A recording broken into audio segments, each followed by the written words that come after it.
Hello everybody and welcome back to another exciting edition of Boyographic, show in which I, Matt the GameBoyle, take you through the highs and lows of the GameBoy library, one card at a time. This week, we're kicking off Shmuptember with RType. When it comes to shooters, RType was my childhood favourite. I have vivid memories the first time I ever played it. We were out on a family walk and it was hammering down with rain. So we ducked into an arcade to take shelter. My parents flocked to the claw machines as they always did, while I wandered round looking at the light gun games. Then I spotted something I'd never seen before. Over in the corner, hidden next to a section with bandits, were a few arcade cabs that were only 10p a play. I wandered over there and I remember no other cab but the one with the spaceship whizzing around the black attract screen full of green orbs.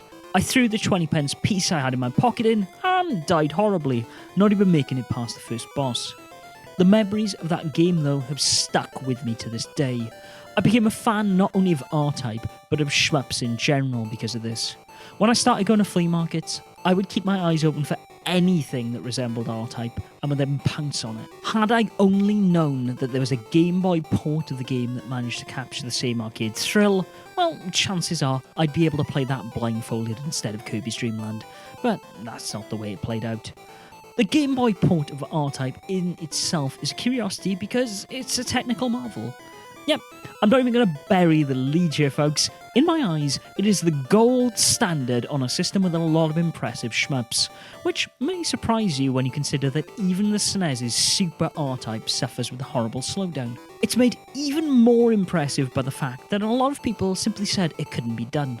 The idea of a portable version of iRem's 1987 arcade classic was apparently pitched to multiple studios the world over, who simply couldn't crack it. When it landed in the hands of British studio Bits, they hired in a young developer by the name of Jace Austin to do the programming, while Mark Jones did the graphics for the sprites. The two of them had previously worked together on ZX Spectrum games, so they got to work relatively quickly on making the impossible possible.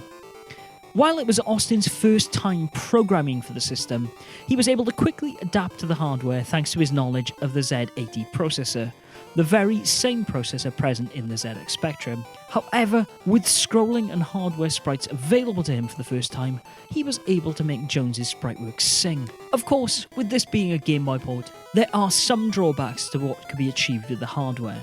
The arcade's level 4 and 5 were cut immediately in order to keep the ROM size down and keep the cartridge as small and cheap as possible.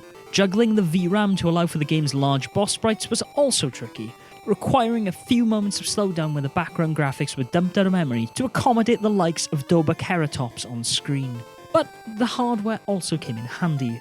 The slight latency in the screen allowed Austin to switch sprites every other frame for the likes of bullets, to keep the game running smoothly. Because this is being captured through a Game Boy Advance player, you can actually see this pretty clearly when I fire the ribbon laser or fire chain. Trust me when I say it looks a lot smoother on the DMG itself. So it's technically impressive, Matt, we get it. But how does it play? Well, honestly, like a dream. While the action is of course condensed for the smaller screen, the R9 moves with an incredible fluidity around the stages. In fact, the first time I played it, it felt a little too fluid compared to the other games in the system, and I died a lot by crashing into the top and bottom of the screen, just because I'd forgotten I didn't need to hold D-pad as long as the other games on the system I was playing in parallel. The game essentially sees you playing through the full arcade experience, minus those two previously mentioned levels. Boss fights, weapons and enemies are kept relatively intact throughout the experience, meaning that if you know the patterns of the other versions of the game, you can generally apply them to this port.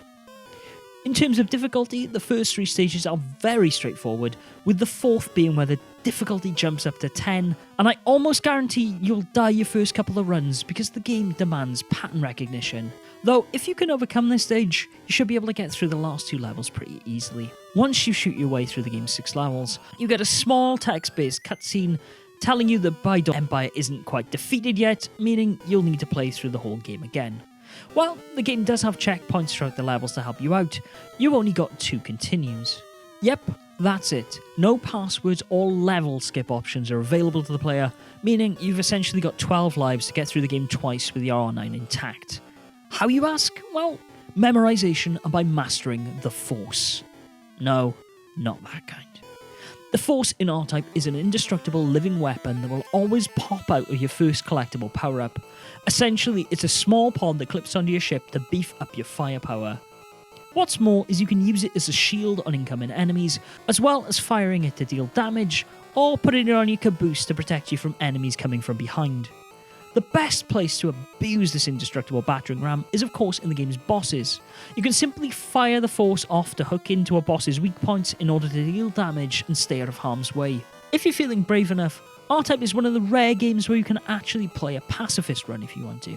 Meaning that on the third stage, for example, if you're so inclined, you can just park your ship down the bottom right of the screen on the boss battle and wander off to make a cup of tea to progress to level 4.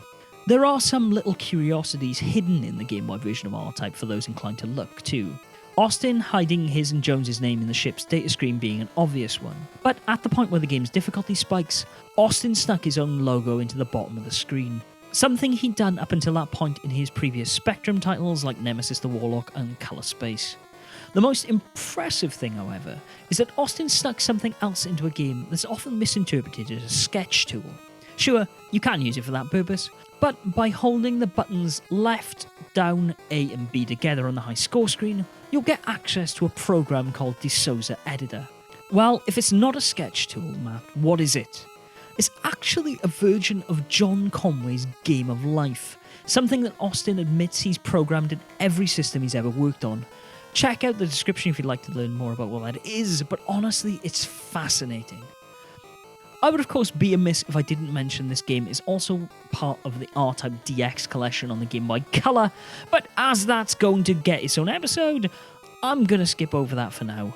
All in all, R-Type is a fantastic port of the Mac Daddy of shmups. It's not arcade perfect by any means, but as far as early 90s ports of the game go, it's incredibly playable and generally a good time. Sure, it requires some pattern memorization and a little bit of effort on behalf of the player, but if you've ever been put off playing R-Type because of its difficulty, this is probably the best way to see all the game has to offer without feeling like you're terrible at video games. David Whittaker's music is great, Jones's sprite work is phenomenal, and Austin's programming makes this an overall solid experience. To think just a 3-man team could pull this game together is astounding, but if that impresses you, just wait until you sit down to play it. And that brings us to the end of another Boyographic, ladies and gentlemen. I hope you've enjoyed. If you have, please click subscribe, and there will be more September videos later this month. Until then, though, be sure to leave a comment down below if you've played R-Type, and as always, Game Boys and Girls, be sure to game on.